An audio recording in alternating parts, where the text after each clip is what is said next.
Hi అండి. అందరికీ నమస్కారం. Welcome to my channel. ఈ వీడియోలో ప్రభుత్వ ఉద్యోగ పెన్షనర్లకు పెండింగ్‌లో ఉన్నటువంటి 5 డీఏలు విడుదల తాజా సమాచారం గురించి అయితే వీడియోలో తెలుసుకుందాము.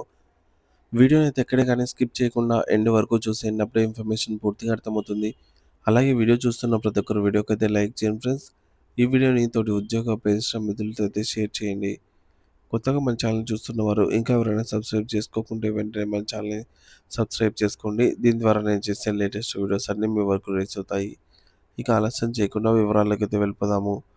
ఫ్రెండ్స్ ఇక విషయానికొచ్చినట్లయితే తెలంగాణ రాష్ట్రంలో ప్రభుత్వ ఉద్యోగులు, ఉపాధ్యాయులు ఎదుర్కొంటున్న 5 డిఆర్ఎస్ అలవెన్స్ సత్వరం పెండింగ్‌లో ఉన్నటువంటి వాటిని సత్వరమే విడుదల చేయాలని తెలంగాణ ప్రోగ్రెసివ్ టీచర్స్ యూనియన్ టీపీటీయూ రాష్ట్ర కార్యవర్గం ప్రభుత్వాన్ని గట్టిగా డిమాండ్ చేసింది.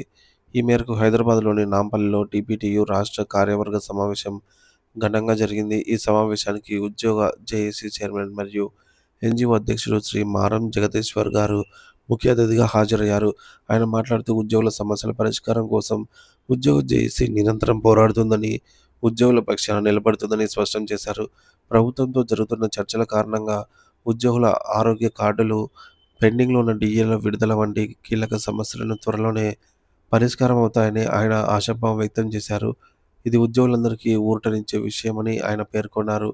అంతేకాకుండా జాయింట్ స్టాఫ్ కౌన్సిల్ ఏర్పాటు జరిగిందని, ఇది ఉద్యోగుల సమస్యలను ప్రభుత్వం దృష్టికి తీసుకెళ్లడానికి ఒక వేదికగా ఉపయోగపడుతుందని మారం జగదీశ్వర్ తెలియజేశారు. ఈ సందర్భంగా పెండింగ్‌లో ఉన్న బిల్లులను వెంటనే విడుదల చేయాలని progressive and research council PRC నివేదికను అమలు చేయాలని టీబీడీయూ రాష్ట్ర కార్యవర్గం డిమాండ్ చేసింది. ఉద్యోగుల సమస్యలను ప్రభుత్వం తక్షణమే పరిష్కరించకుంటే భవిష్యత్తులో పెద్ద ఎత్తున ఉద్యమాలకు సన్నద్ధమవుతామని ఈ సమావేశంలో హెచ్చరికలు జారీ చేశారు. ఉద్యోగుల హక్కుల సాధన కోసం టీపీటీయూ మరియు ఉద్యోగ జేఏసీ కలిసికట్టుగా పోరాడడానికి సిద్ధంగా ఉందని స్పష్టం చేశారు.